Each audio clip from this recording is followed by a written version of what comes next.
And of course, I want to thank all of you guys for joining us this evening. Some of you guys connected with us for the virtual screening via the Netflix party, although the term party is always so disturbing when it's such a serious and heartfelt documentary like that.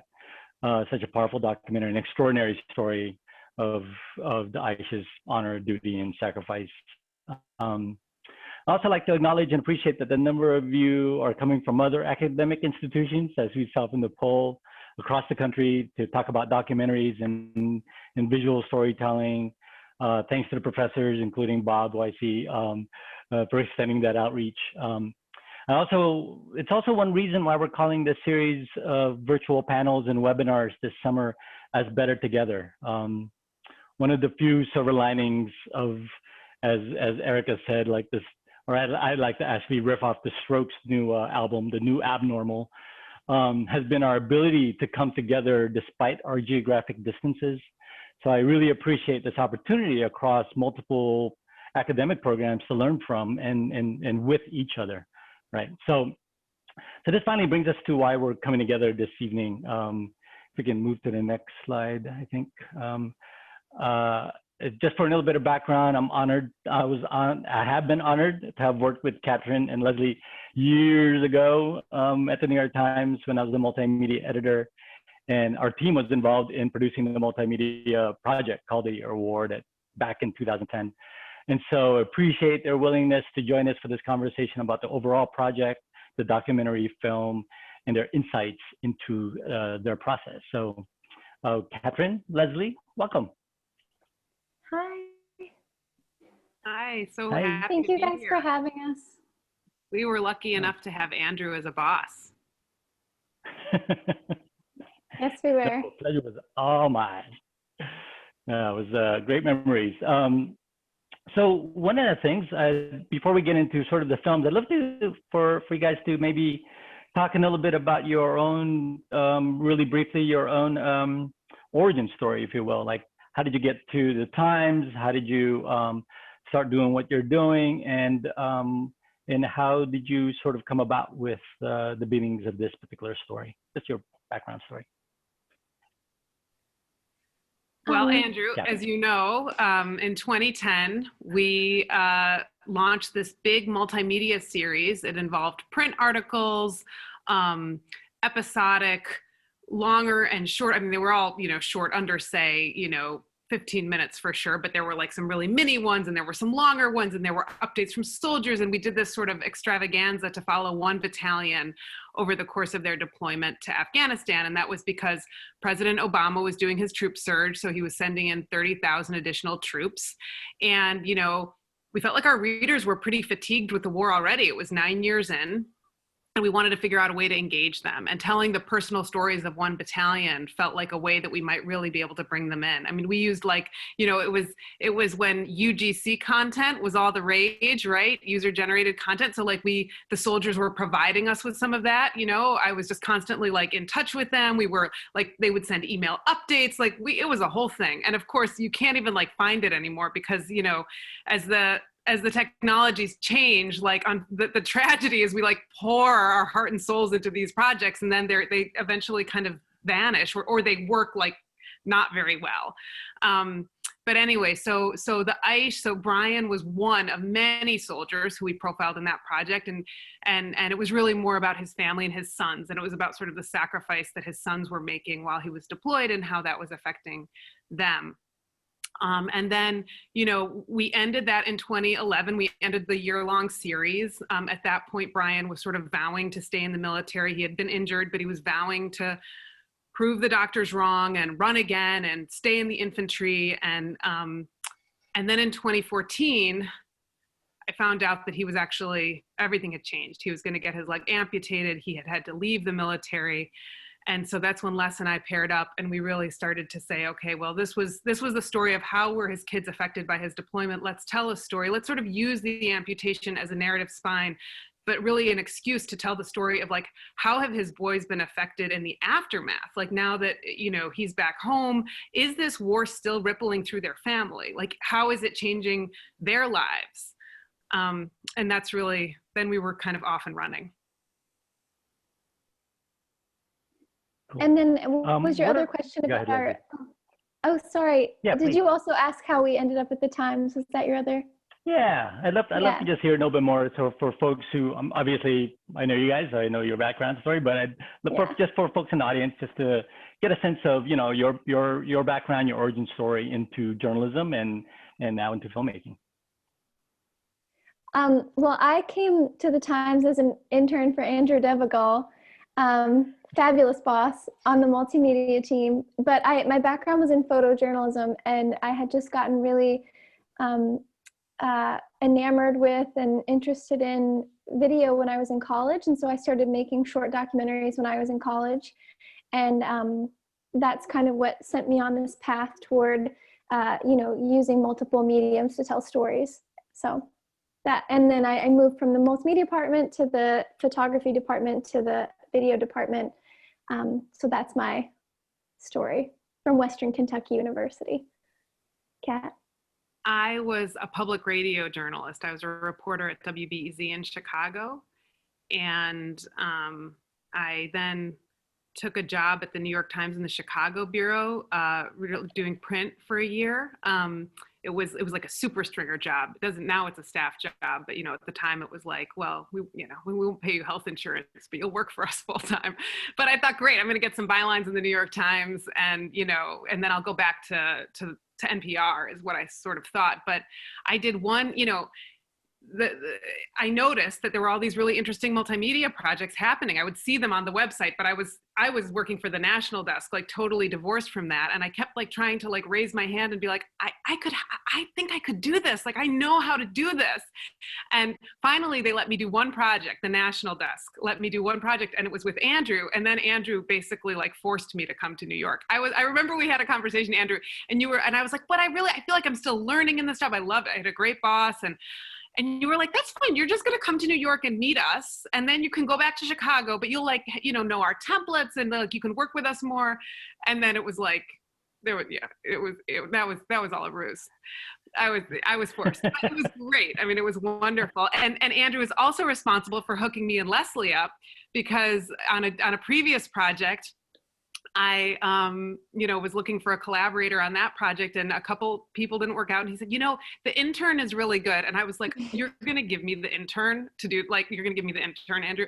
And I mean, first of all, like we met at the airport, and she was like more prepared than me, right? She had just like this whole like stack of reading material. And I was like, could I get those articles printed out and read them on the plane, please? And then she was just, you know, I mean, we sort of fell in love pretty quickly, I think. So, and that's why when I found out about Brian, I was like, it has to be Leslye. It has to be Leslye. It took she had a different boss at that point, and it took some convincing, but it all worked out. Yeah, we bonded over our mutual love of free things, including continental breakfast. For folks at the time, I mean, at the time, the culture of like just a lot of negotiation, lots of inside dealing. So that's great. So just for the folks that just showed up in the last couple of minutes, just a quick format check-in. I do have a few questions that I do have canned, but please, I welcome anyone to raise their hand, maybe ask the questions vocally or audibly, or you can ask the questions through the chat if you wanted to, and we'll just keep the conversation going and keep it lively. The one thing, so I do have a couple of ones that I'd love to launch with, is that you know, obviously this was, I understand that the film was slated to premiere at the Tribeca Film Festival. Of course, this was pre-COVID. So congrats on that. Although of course the screening or the premiere would have been awesome. But it's still a win that it's on Netflix. I'm very curious about like, how does a project like this that was video, really multimedia video based in 2010, obviously you covered for the last 10 years. What's the backstory of landing it on Netflix?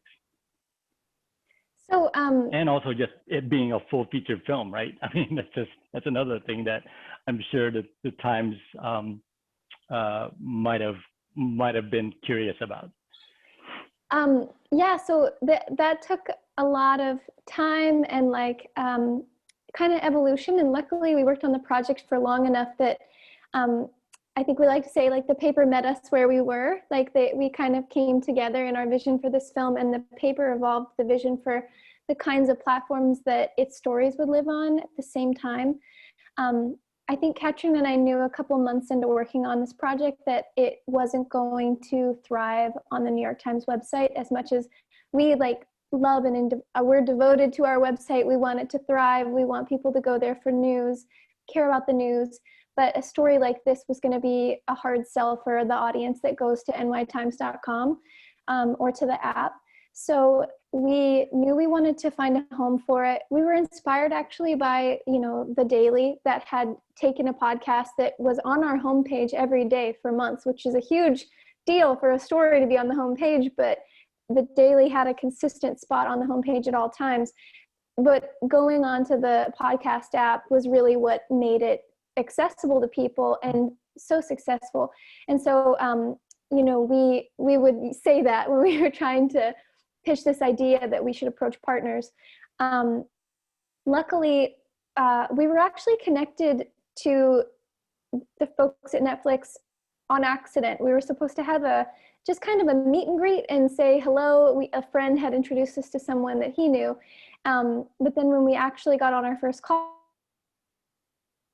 with them, Spingarnkoff, who started OpDocs at the New York Times. And so we knew him, but we didn't expect him to be on there. He was one of the more important people in charge of acquiring documentaries. So I think Catrin and I were a bit nervous when we took that first call.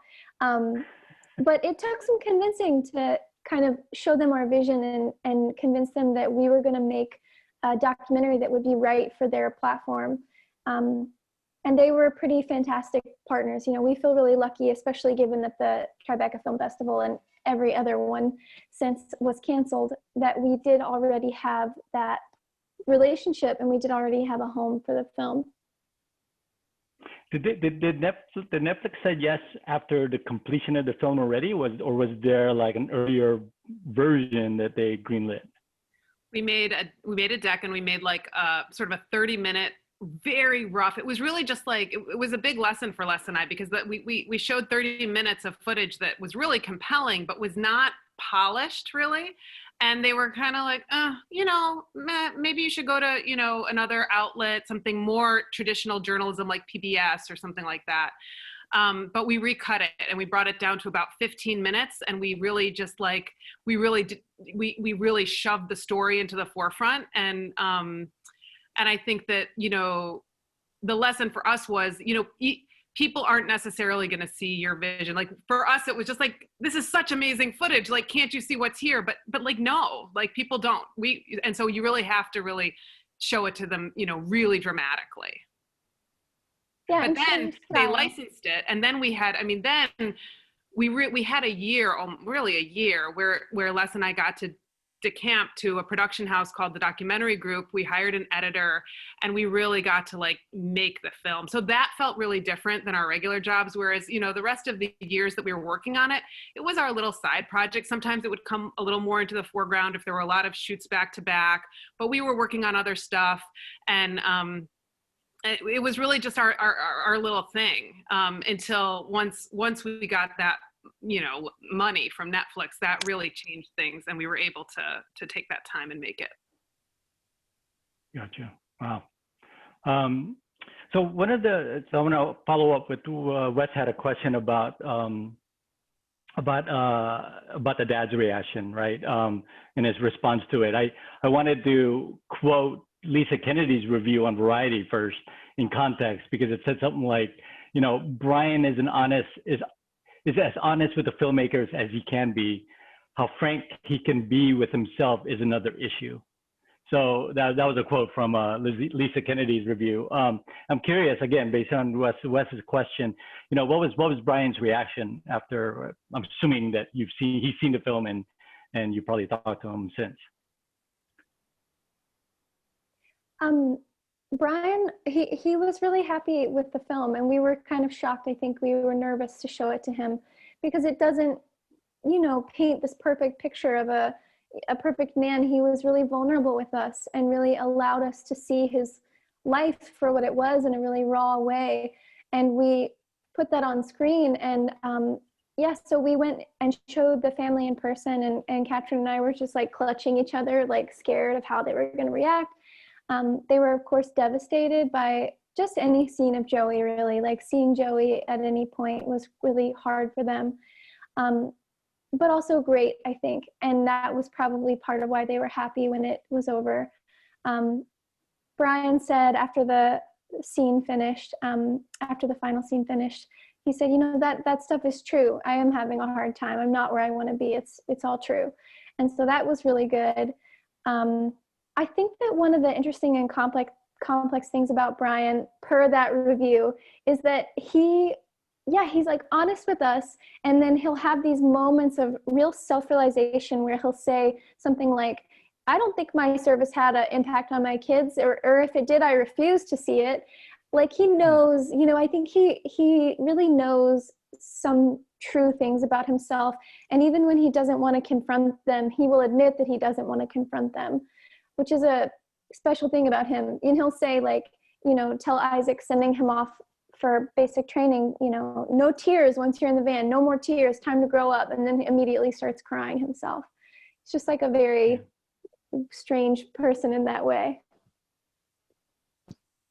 Yeah, there's a couple of the comments that's somewhat related in terms of the sort of access that you both were able to get to. I mean, there's so many personal moments. I mean, I swear there's some times where I was watching the Verite moments and I just kind of forgot it was a documentary. I forgot that you guys were actually there as a film in real life. So there's a follow-up questions about your techniques of being able to do that, to achieve that. And also, somebody asked, Bon asked if you ever felt along the way that you were getting too personal in terms of the editing and the storytelling aspect of it.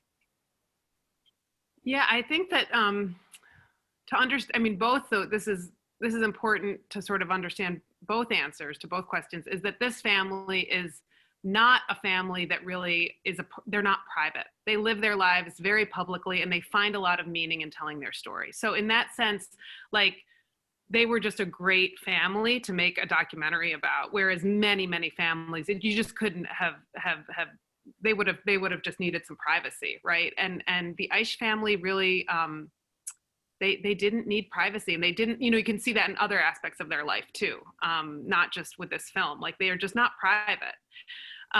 So that's important. When Joey died, of course, you know, it was really hard to know exactly how to be. And, you know, Brian called us from the hospital when Joey was declared brain dead. And, you know, I don't know why he called us, but that's what he did. And so that felt like we went in, I flew and Les drove because I was in Chicago, thinking that Joey was going to be alive on life support for some time, actually. But by the time we got there, he had already died.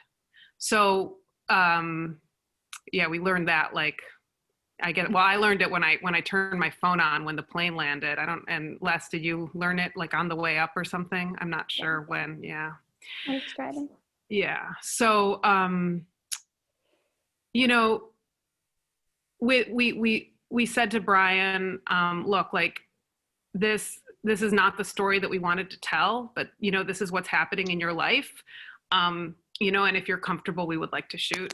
And he just said, keep it classy. So, you know, that is, we didn't put lavs on them. For, like, we were really staying in the background during that. We were like there with, like, for 8 days after Joey died. And we really just sort of got what we could.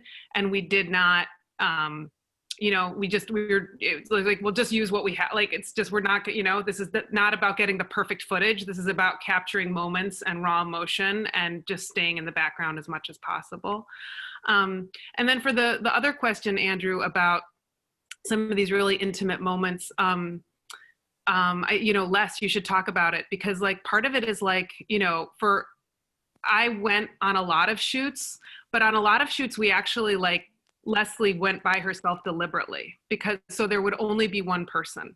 And of course, that's a lot. That was a really hard job for Les, you know, to be shooting everything by herself, doing all the work that, you know, a whole crew would do for many documentaries.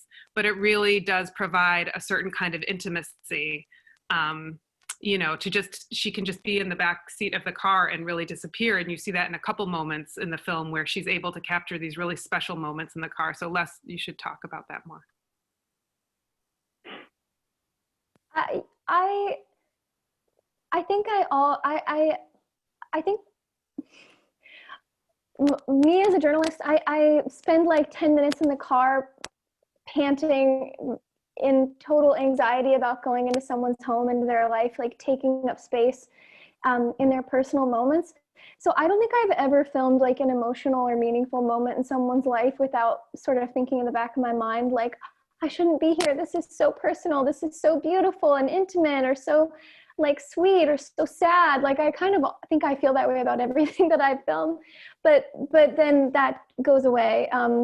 It just feels like such a privilege when anyone says yes to being filmed, like such a gift that they give to us. And so I feel that way about everything I shoot.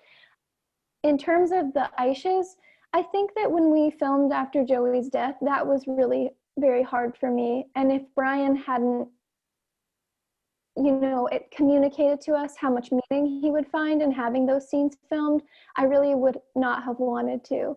And that made me, you know, at moments doubt, like, am I a really good filmmaker? Or am I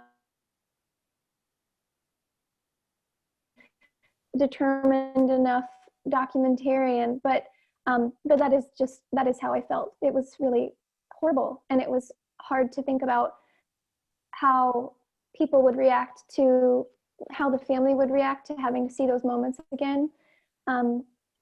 Otherwise, like some of the scenes that people react to as being very like extremely intimate, depending on where you come from, another person might think it's totally normal and like commonplace to see that scene. So like a good example is the wrestling tournament. Some people find that extremely hard to watch and very painful. And then other people are like, yeah, I went through that for years as a kid. Wrestling's so hard when you're a peewee, you know? So it's just, those things didn't in the moment strike me as being too intimate or too over the line. That's great. I mean, those scenes were in, the wrestling scenes were in, like, in front of hundreds of people. So that was definitely like, felt like complete fair game. Yeah, no, the wrestling scene, and there's a couple other things that I want to jump into that talks a little bit about, you know, expectations of boys and men. But there's a common thread of questions that I'm seeing right now in terms of just the narrative itself, in terms of the reporting process. Like, for example, Regina had asked, like, just sort of the anticipation of the story unfolding onto itself, related to another questioner that asked about, like, when did you know that it was time to actually make the film as opposed to just continuing to keep recording and to keep telling the story? I'd love to hear a little bit more of that thought process of when do you call it's a story, and proceed. Well, for Regina's question, did that change as time went on? Yeah, I mean, do you, I think is the question like, did how the war affected the family change, or did our story change? Well, I think both. Like, I was so struck by how the movie seems to start out being about what you just said, right? Like, how did this war continue to ripple through the lives of the family? But at least for me, and I don't want to, you know, dominate anybody else's interpretation, but for me, the film became so much about a culture of masculinity, what some people might call a toxic masculinity. That became for me almost an overriding theme, and how that supports kind of a more pro-military culture. And I was just wondering, were you even thinking that's what it would be about, or maybe that's not in your mind what it's about? So that's what I was wondering. No, we very much thought it was about masculinity. And in fact, the editor we hired, we were, you know, looking for editors and specifically looking for people who had worked sort of on themes like that. And she edited this amazing film called The Work, which if you guys haven't seen it, you should watch immediately. Her name is Amy Foote. Well, not immediately, because we're on this nice call, but no, like, you know, journalistically, I feel like there was, you know, it was like, there were sort of big journalistic themes that we wanted to explore. And then there's these like underlying more universal themes that emerge, right? And certainly as we followed the family longer and longer, the more universal themes were coming to the front.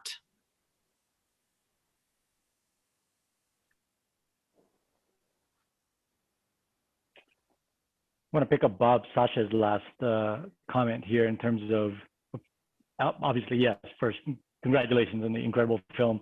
And as we talked about a lot of the intimate moments, he had asked, can you talk a little bit more about your editing process? How did you find the moments, metaphors, and narrative arc in the 10 years of the footage? Such an amazing Bob Sasha question.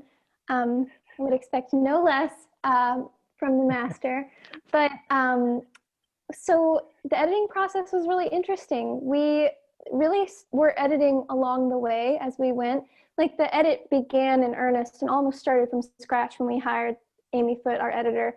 But prior to that, we had a sequence laid out in Premiere. We had really built this thing, and we had kept transcripts and kind of an organization of the project that we moved around like little puzzle pieces. Over the years, we tried some like nonlinear edits. It definitely didn't work. And then Catrin and I were very like adamant that the edit needed to be like a chronological telling of the story. So we storyboarded that out. We did like a 80-page storyboard or something, which really helped us actually when we went into the edit to have that thing on paper that was, it was crude, but it was photographs and text and quotes, some of our favorite quotes from the interviews. So the text would describe the scenes and some transitions, and the quotes would be like the themes and the best things that our characters had said in those moments, and the photos would just help to drive what we knew we wanted to put in visually. But then when we started working with Amy, we switched to Avid, so we completely rebuilt the project, which was nice because we had had many editors and assistant editors over the years, and we were able to like do it right, you know. And then we had that storyboard, but we also created a very like movable, malleable version of it on the board that we had in our room with note cards. And we did color-coded note cards by theme, so you knew like what part of the story that you were jumping to. Like, were you dealing with fatherhood and brotherhood here, and military here, and did you deal with recovery for so long that you lost the thread on fatherhood and brotherhood? So that morphed over the course of that year that we spent editing. We had this incredible consulting editor named Jeff Richman, who edited Murder Ball, if you guys have ever seen that documentary, and many other great docs. And he would come in, and it was great to have that person who really knew our content, really knew our scenes super well. He watched like our 3-hour rough cut, the long cut that we did when we did our first kind of like tight string out. So he really knew what we had, and he had enough time away between each session to give us super smart notes. And Catrin and I were kind of working outside the room, and Amy would be very diligently like doing a certain discrete amount of work each day, and we'd screen like once or twice a week at the beginning, but we would feed her things that we thought were really important or kind of highlight them within the project. And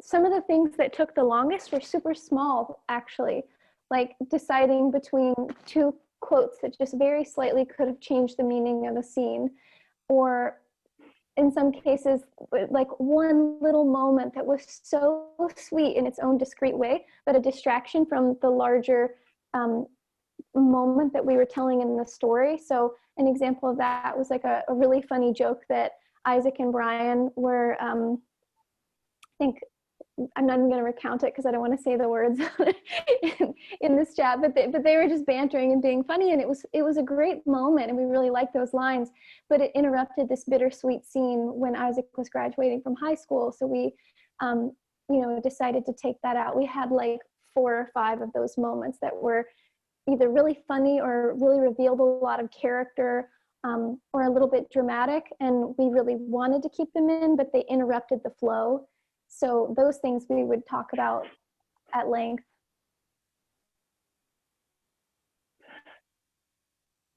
the way you describe that process, and again, I think for most of the folks in this Zoom room right now are either professors or students of sort of multimedia journalism, or what we call as multimedia journalism, and kind of think of them as news videos.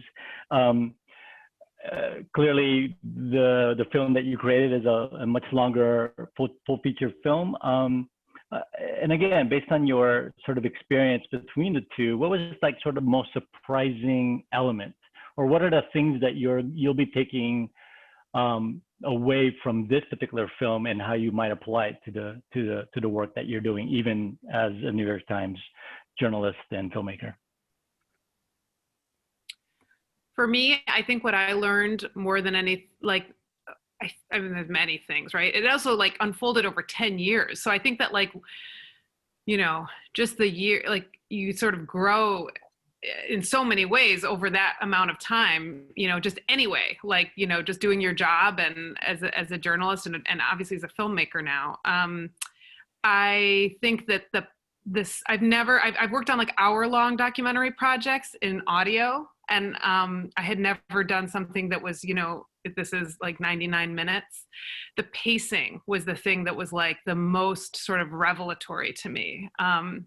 Just how to find that sweet spot on pacing. And, you know, and we played around with that to some degree. Like, we sped it up a little, but, you know, there's cuts that are a little faster, and then there's cuts that are slower. And we were really trying to sort of find, you know, the sweet spot. But just like, I remember when we watched the very first cut of that very first scene, just thinking like, oh, like we get to really linger here, and that's so nice, because, you know, when you're obviously operating on a tighter time frame, everything just has to move so much quicker. Les, what about you?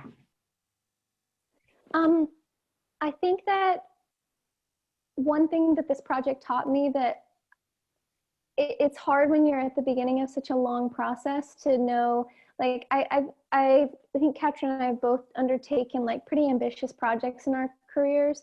And I had at one point a handful of them that I hadn't finished because they were long-term things. And I was discouraged at a certain point. And this project really taught me delayed gratification, you know, like that it was worth it to take that time and to trust ourselves.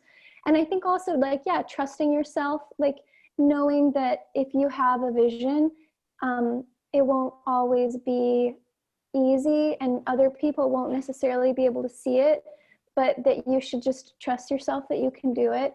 And also, when other people can't see your vision, if you're not verbally good at explaining it, which is often the case for me, you have to show them. You have to, that's what we do. We show people, you know, show, don't tell. And I think that has applied to the most ambitious or weird or creative or different work that I've done. I couldn't just say like, this is what I'm going to do. I had to at least demonstrate in some small way what the vision was going to look like. And then you can get a lot of support, I think, through being able to show people that.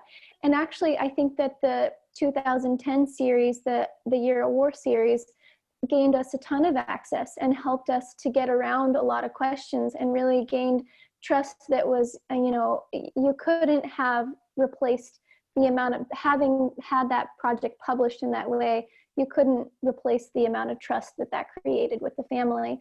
So, you know, like with any journalism we do, just always taking it so seriously that your credibility for the rest of your career rests on the things you do early on. So I'm so grateful to that team, including Andrew, that worked on the project in 2010 for that.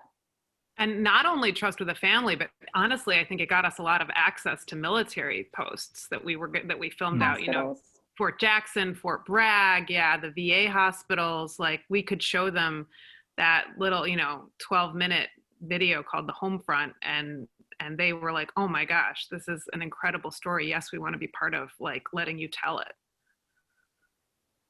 You know, it's so funny, guys. I was trying to look for The Homefront at some point, but it's a little bit harder to find, especially with the multimedia sort of webpage that we created back in 2010 to house everything. Now it's all kind of broken because of Flash. Thanks, Flash. But I wanted to follow up on that question with just getting access and also the ability to show something to kind of build that trust.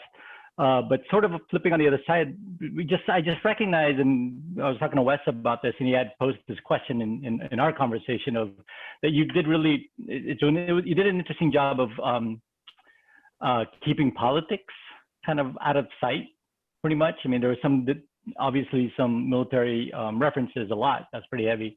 But was kind of curious about the efforts that you made to kind of avoid politics. And what the factors were involved in those decisions. Yeah, this was like a really robust conversation that we had in the edit, and we had interviewed the family a lot about politics. Actually, they really, there wasn't a lot to shoot. You know, they weren't politically active like in scenes that you could shoot. There was not a lawn sign or a bumper sticker, even like there weren't even details, right? And so we had no verite footage of anything political. We had we could construct a story around sort of political changes.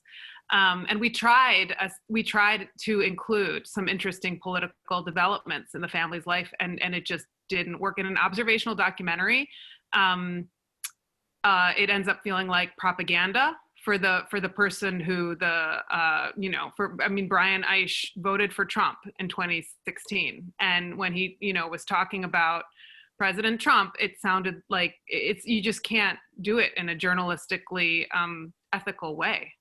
So that's why it came out.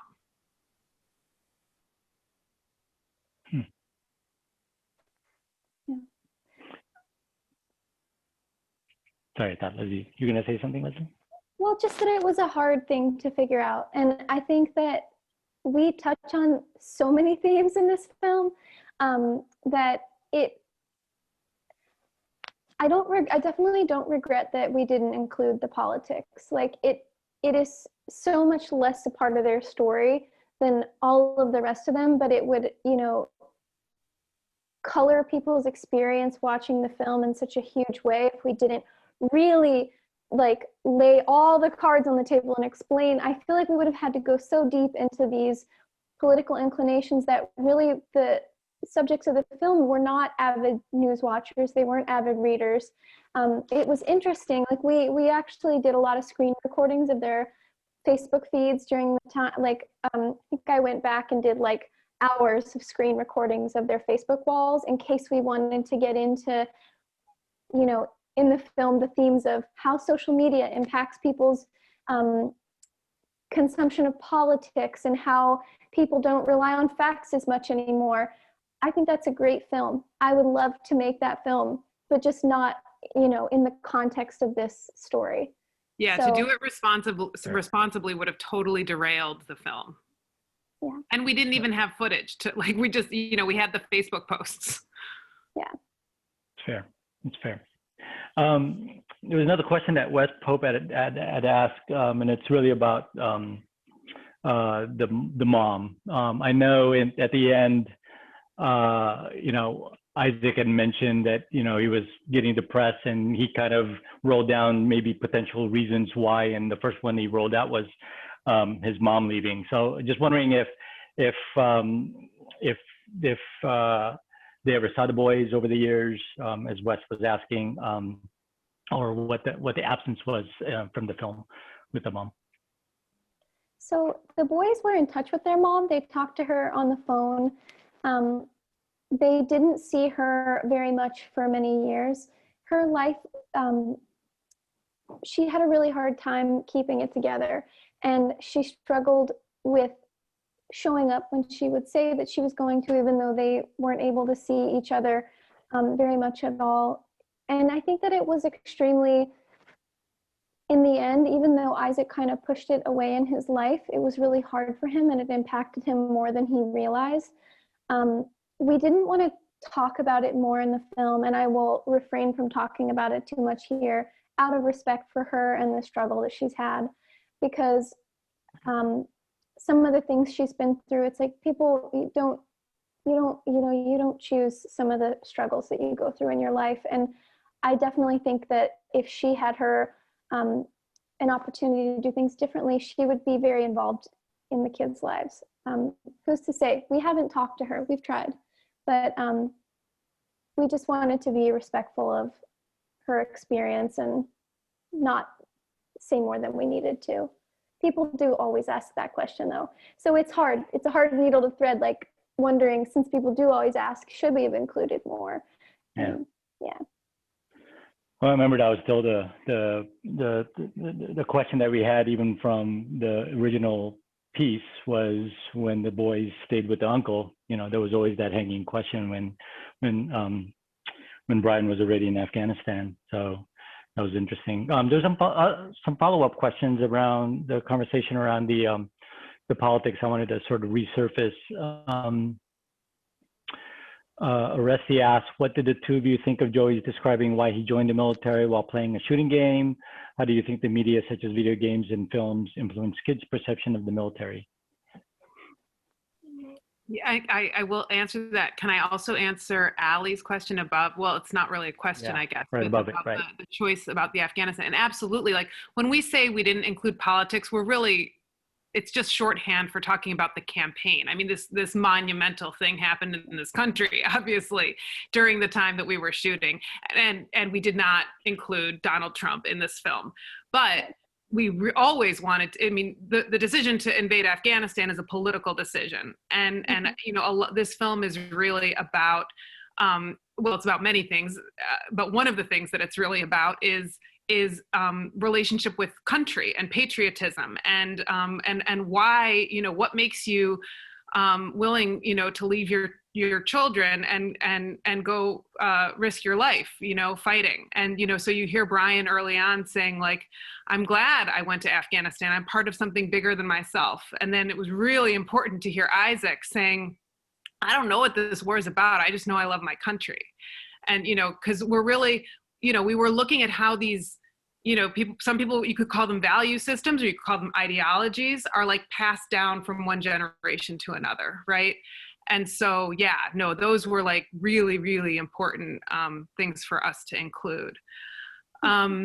Okay, so about Joey and the video games. I feel like there's like so much research on video games and violence that I do not want to start speaking about, because I'm sure I don't feel like I'm like, I haven't read up on it recently enough, but it was striking to us how video games were used in this family. You know, here's Brian, who's actually been in combat, wounded in combat, and plays these very violent video games, and his sons do too. And, you know, it's partly like, I mean, Brian, it's like their therapy. I'm not saying I don't think it's a therapy that helps them, but it's a way that they kind of cope with the world and like calm themselves and soothe themselves, right? So, they spent a lot of time playing video games, and you see, you know, all three of them doing that throughout the course of the film.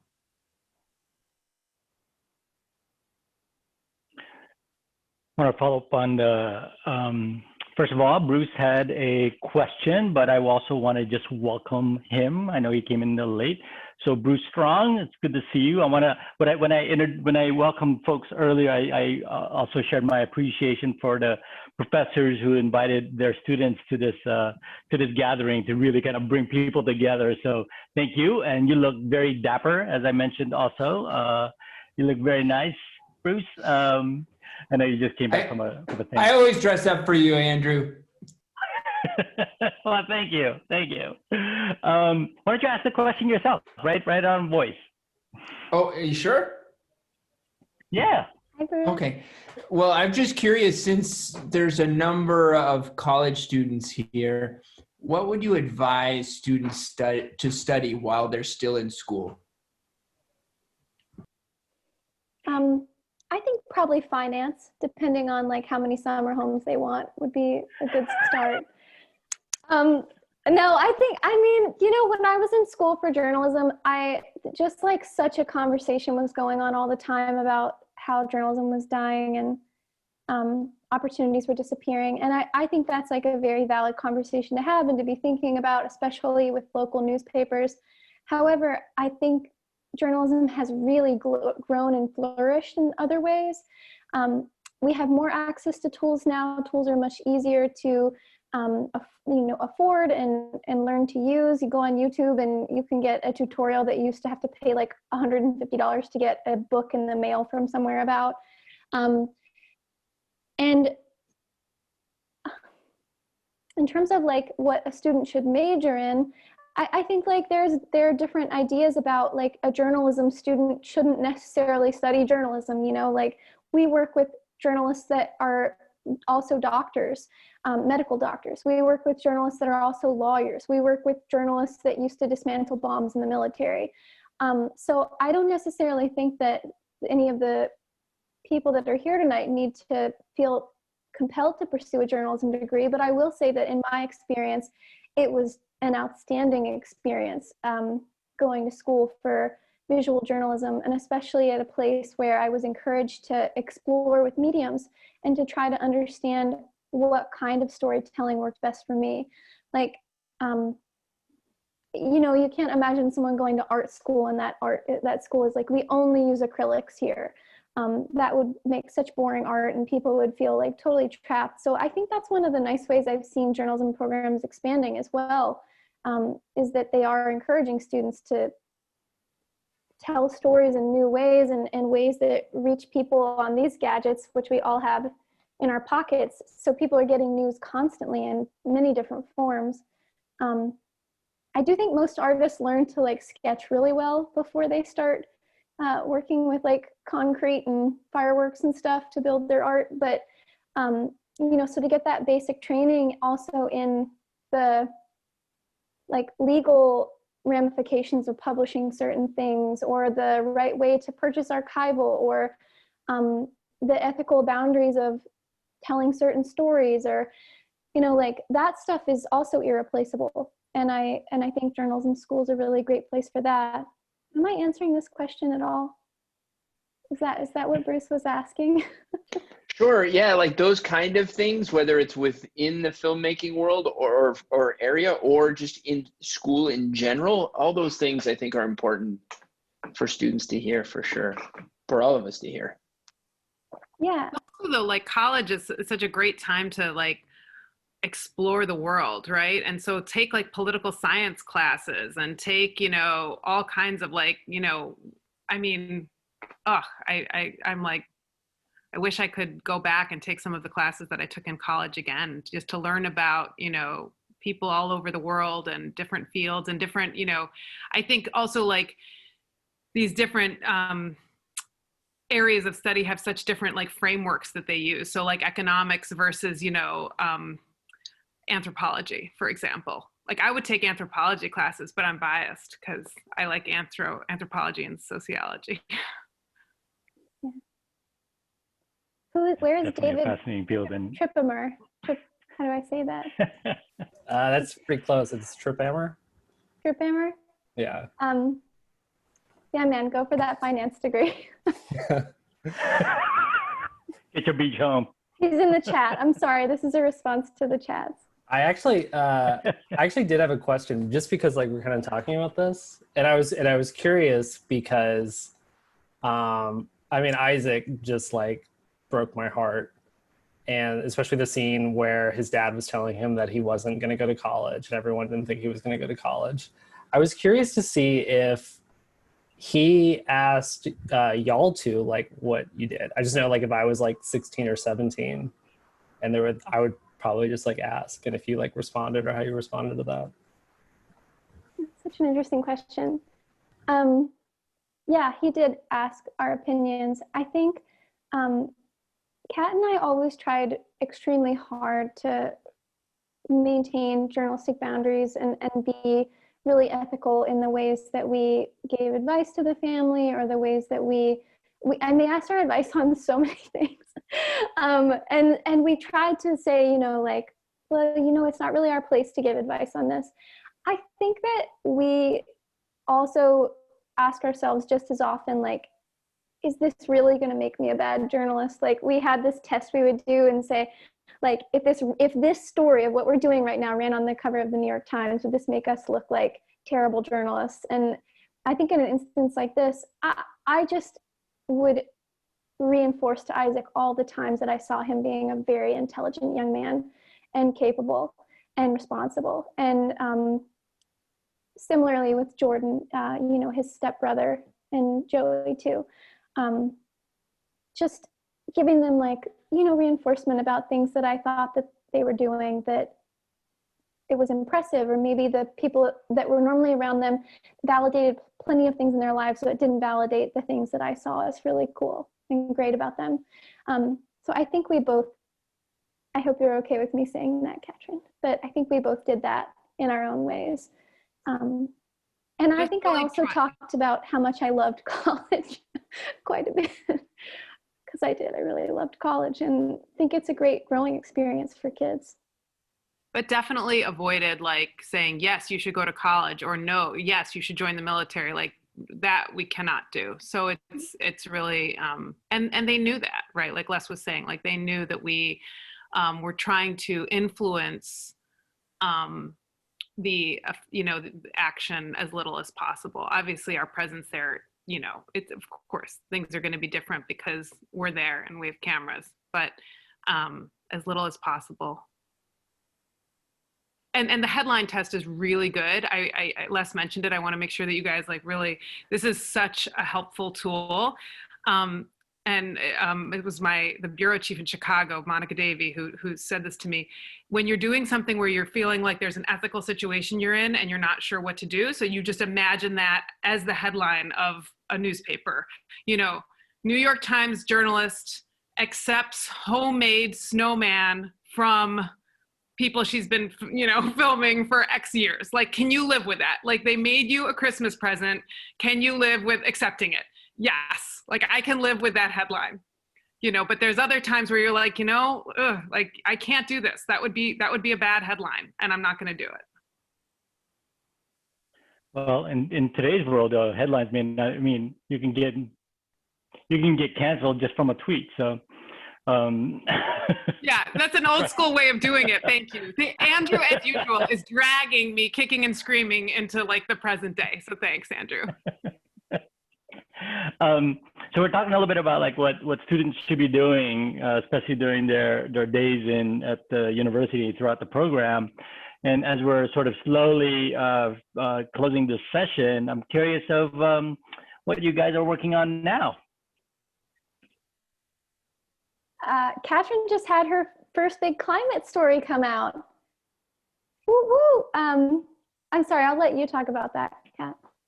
Oh no, so I have been really wanting to cover like the biodiversity crisis and the climate crisis, and have been wanting to do that for quite some time. And so yeah, I've started. So. That's what I'm doing. Is that your official beat at the Times? What's that? Sorry? Is that your official beat at the Times right now? Is climate? Wildlife and extinction. Wildlife. Gotcha. So it's such a cool beat. And she was like, just every day that this world was like continuing to melt and all the animals were continuing to die, Catrin was just agonizing not being on that beat. So it's pretty awesome seeing her first big story come out. I am trying to figure out what to work on next, and talking to journalists in the newsroom, and working weirdly, amorphously in the space between audio and doc, which I think is a really interesting place to be. Like when we finished this film, we had like 300 hours of footage and we edited it down into 99 minutes. Where you can have a podcast that's 6 hours long and can tell the same story, but with totally different lessons. Like you could tell the story of the election in a podcast about this family in its own episode, and it could make sense and be discreet and add so much. So that is the space that I am working in now. Cool. I think about the last time I saw the both of you, when I quickly did that breeze through to the Times, you guys were either advising or working on sort of the creation of the weekly. Are you both involved with the weekly at all? Or no? We only helped insofar as we were like, great, that's cool. We support you guys. But cool. They're doing good stuff. Yeah. Any sort of other closing questions, bros? I see a hand, a physical hand. Sorry, I was trying to type out my question in the chat box, but I couldn't articulate it properly. I'm really curious, going back to what we were talking about on the politics side of the film. Given the current political climate and being female filmmakers, was there ever a barrier to your production just being a woman or, you know, working for the New York Times?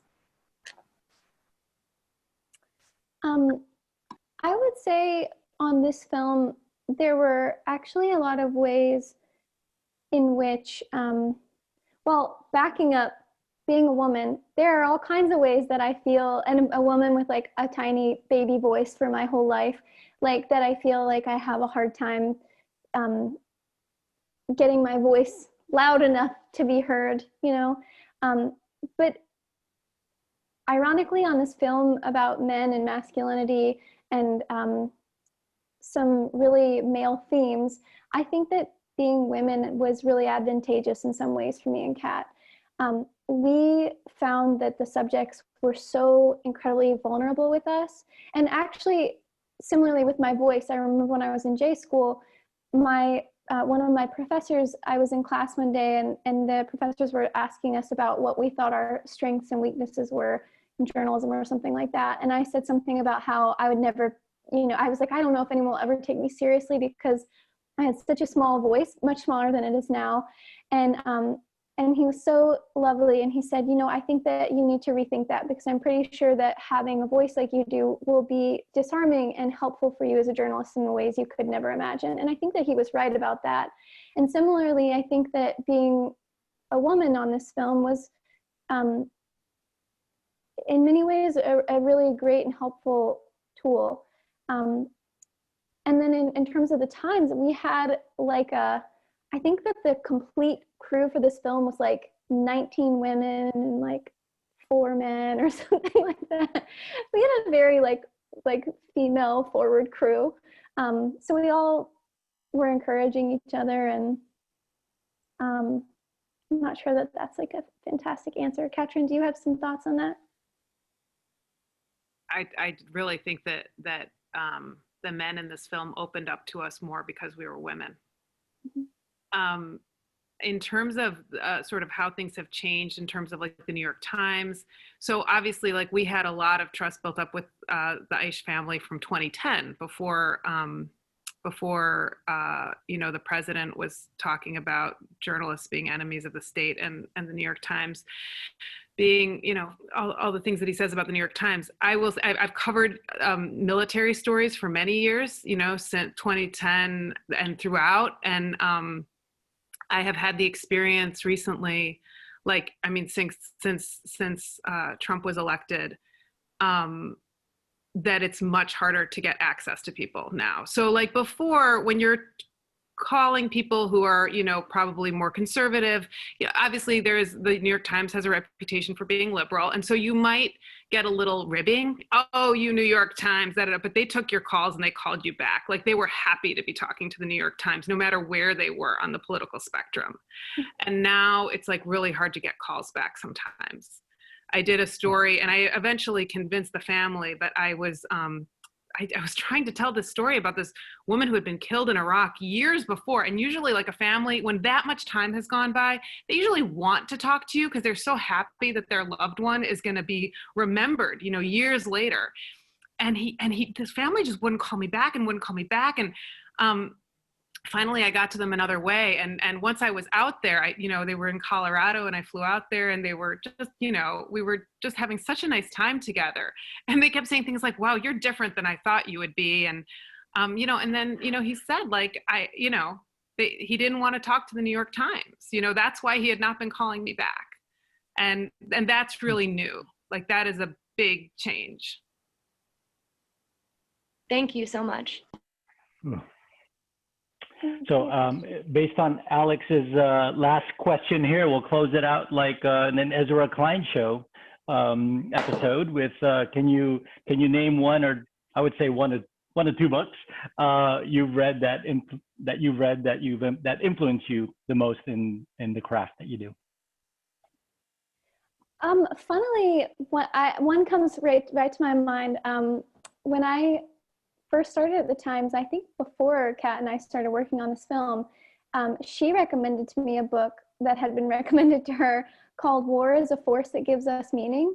And I thought that book was extremely smart and really enlightening about the ways and reasons that we cover war, how we do, and the reasons people end up going to war. So I highly recommend that book. I also read a book in journalism school in my press law and ethics class called Freedom for the Thought You Hate, which I thought was pretty pivotal in my formation as a journalist, and especially working in a kind of elite, wealthy Northeastern city. I think that we have to be open to pushing back against all ideas and skeptical of joining any political or emotional tribe. I really believe in trying, not just as journalists, but as human beings, to understand where everyone is coming from on different issues. And that book I thought was excellent in helping to understand why that's important for the stability of our nation. It's been a really long time since I read it, so I don't really remember how it's written. Oh, and also East of Eden, which is such a book everybody says, but John Steinbeck, it's exactly the kind of stories I always wished I could tell. And then I think this film kind of inches close to some Steinbeck. Excellent reading for everyone. I could say many movies too, but I'll let Kat. The first book was War. I'll type it in the thing, Oresti. Everyone should read that book, War is a Force That Gives Us Meaning or Brings Us Meaning, whatever it's called. It's so important. I think that early in my career, I actually thought that I was going to be an academic for a while, and it was reading, when I was in college, I thought I was just going to go keep going with school because I liked it a lot. But I read some journalists like Alma Guillermo Prieto and Catrin Boo. So they were writing for The New Yorker, who were just the way that they told stories and got at these really important issues through these narratives was really inspirational for me. And if you haven't read Catrin Boo's book, Beyond the Beautiful Forevers, it's just incredible. Great. Thank you so much, Kat and Leslye. I think that wraps it up. I really want to just say thank you to the both of you, and congratulations for creating such a amazing film, and for your continued work at the Times and documentaries and filmmaking and storytelling. So thank you so much. And thank you all for joining us in this conversation. It's pretty exciting to see the spread of audiences across this country. Some maybe not covered with the ash and smoke as others. But I really appreciate your time and your engagement. And until the next time, hopefully we'll see each other in real life at some point in the next year. Thank you, Andrew, so much. Thanks for everything over the years. And thanks for being here. It was so fun to talk to you guys. And thanks for watching and all your thoughtful questions. Thanks a lot.